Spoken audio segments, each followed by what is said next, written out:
अस्सलाम वालेकुम दोस्तों, ZIA चैनल से आपसे मुखातिब हूँ। दोस्तों, आज की इस वीडियो में हमने डिस्कस करना है कि DC के ज़्यादा वोल्ट को कम वोल्ट में कैसे तब्दील किया जाए, यानी कि जिसको आम ज़बान में हम लोग स्टेप डाउन कहते हैं। दोस्तों, हमें ये बात मालूम है अच्छी तरह से कि जो AC के स्टेप डाउन होते हैं वो हम किसी भी वक्त किसी भी एक ट्रांसफार्मर के ज़रिए करवा सकते हैं। मिसाल के तौर पे अब जैसे कि इस ट्रांसफार्मर पे लिखा हुआ है कि इनपुट 220 वोल्ट AC और आउटपुट 12 वोल्ट। तो दोस्तों, AC जो है उसको स्टेप डाउन या स्टेप अप करना इंतहाई आसान है। इसकी निस्बत दोस्तों DC को स्टेप अप या स्टेप डाउन करना इंतहाई मुश्किल काम है।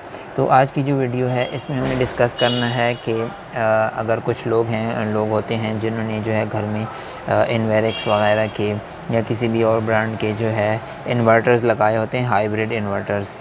तो या कोई ऐसे लोग जहाँ पे जो है 24 वोल्ट DC का सिस्टम इन्वर्टर्स के ज़रिए इस्तेमाल हो रहा हो, यानी कि वो लोग 24 वोल्ट को 220 वोल्ट में तब्दील करके अपने घर का सिस्टम चला रहे हों। दोस्तों, इस दौरान में ये होता है कि अगर किसी के पास ऐसा सेटअप है और वो घर का कोई 12 वोल्ट, उसके पास कोई फ़ैन है, कोई सीलिंग फ़ैन है, कोई पेडेस्टल फ़ैन है, कोई 12 वोल्ट लाइट या कुछ भी वो ऐसा चलाना चाहता है, तो वो क्या करते हैं लोग के चूँकि 2 वोल्ट बैटरियों की सीरीज़ से 24 वोल्ट बनते हैं, लोग किसी एक बैटरी के ऊपर से जो है 12 वोल्ट बना के ले लेते हैं। इस सिस्टम को दोस्तों नुकसान ये होता है कि वो हमेशा वो बैटरी जो है ओवरऑल सिस्टम के ऊपर इफ़ेक्ट कर रही होती है, और वो एक बैटरी चूँकि 2 बैटरियों सीरीज़ में हैं, चाहिए ये कि दोनों बैटरियों पे बैक वक्त एक जैसा लोड आए, लेकिन चूँकि लोग 12 वोल्ट एक बैटरी से ले लेते हैं तो वो बैटरी हमेशा जो है अनबैलेंस हो जाती है, उससे जो है ओवरऑल बैटरी लो वगैरह के मसाइल पेश आते हैं। तो दोस्तों, इस मसले के हल के लिए बेहतर तरीका यही है कि या तो दोनों बैटरीज़ के ऊपर जो है बराबर का लोड डाला जाए। मिसाल के तौर पे इस पे एक फ़ैन चलाया गया है तो इस पे भी एक फ़ैन चलाया जाए, या फिर ऐसा हो कि 1 घंटा इस पे फ़ैन चले तो 1 घंटा इस पे फ़ैन चले, तभी ये सिस्टम बैलेंस रहता है दोस्तों। लेकिन ये बहुत मुश्किल काम है।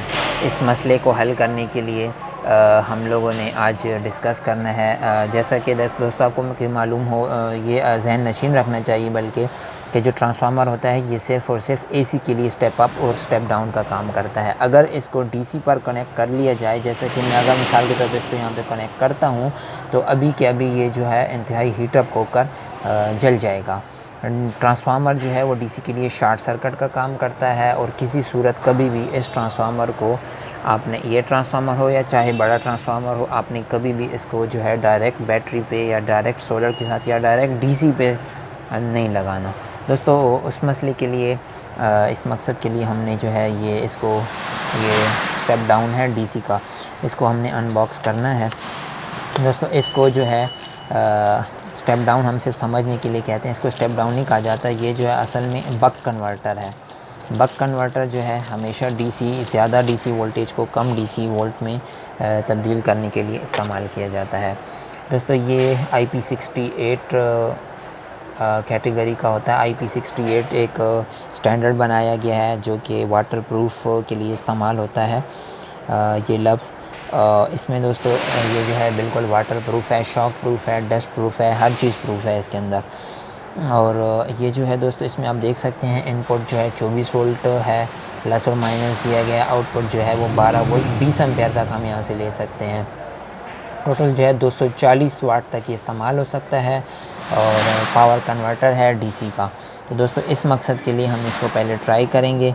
इसके ऊपर ये सफ़ेद और काली सुर्ख और काली जो है ये इनपुट की वायर्स हैं 24 वोल्ट, और ये आउटपुट के हैं। तो दोस्तों, हम इसको चेक करेंगे अभी कि ये हमारे पास कैसे काम करता है।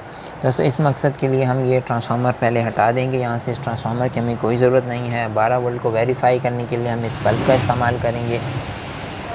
हमारे पास दोस्तों मीटर के मुताबिक आप देख सकते हैं कि यहाँ पे एक बैटरी के अंदर भी 12 वोल्ट आ रहे हैं, और दूसरी बैटरी के अंदर भी 12 वोल्ट आ रहे हैं। दोस्तों, हमने इनको पहले 24 वोल्ट बनाना है। उसके लिए हम किसी भी एक तार का कोई टुकड़ा लेके तो इसको सीरीज़ करेंगे। दोस्तों, सीरीज़ हो गया। अब हम चेक करेंगे हमारे पास कितने वोल्ट आ रहे हैं। इस वक्त दोस्तों हमारे पास आप देख सकते हैं के 25 वोल्ट आ रहे हैं। 25 हों, 24 हों, 23, 22 हों, ये दोस्तों इससे कोई फ़र्क नहीं पड़ता। अब इस कन्वर्टर को हम लगा कर देखेंगे दोस्तों। इसकी इनपुट का हमने ख्याल रखना है कि कोई गलती हमसे ना हो जाए। ये प्लस यहाँ पे हमने लगा दिया और माइनस यहाँ पे। ये जो आवाज़ आई है दोस्तों, ये सिर्फ़ और सिर्फ कैपेसिटर की आवाज़ है, कैपेसिटर की चार्ज होने की। हम दोस्तों हम चेक करते हैं इसको कि हमारे पास कितने वोल्ट आ रहे हैं। इसमें येलो पॉजिटिव देगा और ब्लैक जो है ये नेगेटिव देगा। दोस्तों आप देख सकते हैं कि हमारे पास 12.5 वोल्ट आ रहे हैं। इनपुट पे आप देख सकते हैं हमारे पास 25 वोल्ट हैं। आउटपुट पे हमारे पास दोस्तों 12 वोल्ट हैं।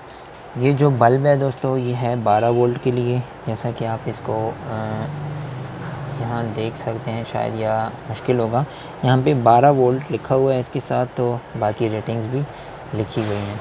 तो दोस्तों अगर इसको मैं 12 वोल्ट के ऊपर चलाऊँगा तब तो ठीक है, लेकिन इसको मैंने 24 पे लगाया, ये जल जाएगा। उस मकसद के लिए हमने ये कन्वर्टर को वेरीफाई करना है कि ये 12 वोल्ट ही दे रहा है। दोस्तों आप देख सकते हैं बल्ब अच्छे तरीके से रोशन हो रहा है। तो दोस्तों ये कन्वर्टर जो हैं आम तौर पर वाटरप्रूफ हैं, मगर बात यह है दोस्तों कि इनके अंदर शॉर्ट सर्किट प्रोटेक्शन और रिवर्स प्रोटेक्शन के अलावा दोस्तों तकरीबन overheat protection, overload protection, short circuit protection, इस तरह की काफ़ी सारी प्रोटेक्शन जो हैं वो इसके अंदर अवेलेबल होती हैं। तो दोस्तों अगर किसी ने घर के अंदर 24 वोल्ट का डीसी सिस्टम 24 वोल्ट का अगर किसी ने कोई प्लांट लगाया हुआ है घर में, या उनके पास ऐसा कोई यूपीएस है जो 24 वोल्ट पे चलता है, 2 बैटरियों वाला है, और वो घर में कोई 12 वोल्ट का लोड चलाना चाह रहे हैं, तो दोस्तों उनके लिए ये स्टेप डाउन बक कन्वर्टर जो है ये बहुत ज़बरदस्त रहेगा। इसको लगा सकते हैं, 20 एम्पेयर तक आउटपुट ये देगा। मतलब आप इस पे सीलिंग फ़ैन तकरीबन 4-5 सीलिंग फ़ैन मज़े से लगा सकते हैं, या कोई पेडेस्टल फ़ैन भी हों 3-4 वो भी लग सकते हैं। और डीसी लाइट्स का तो कोई शुमार ही नहीं है, वो तो तकरीबन 40-30 वाट की, 20 वाट की, 15 वाट की लाइट्स आती हैं। तो दोस्तों ये कन्वर्टर बहुत बेहतर है। इसका बस रिवर्स पोलैरिटी का और इनपुट आउटपुट का आपको ध्यान रखना होगा। दोस्तों ये आप हमारे दराज.pk के स्टोर पे ख़रीद सकते हैं, ऑनलाइन इसको ऑर्डर कर सकते हैं। डिस्क्रिप्शन में आपको इसका लिंक मिल जाएगा। दोस्तों अगर हमारी ये वीडियो आपको पसंद आई है तो हमारी वीडियो को लाइक करें, हमारे चैनल को सब्सक्राइब करें, उसके साथ मौजूद बेल के आइकन को प्रेस करें, ताकि दोस्तों हमारी आने वाली हर वीडियो आपको वक्त पे मिल सके। दोस्तों वीडियो देखने का बहुत शुक्रिया। अल्लाह हाफ़िज़।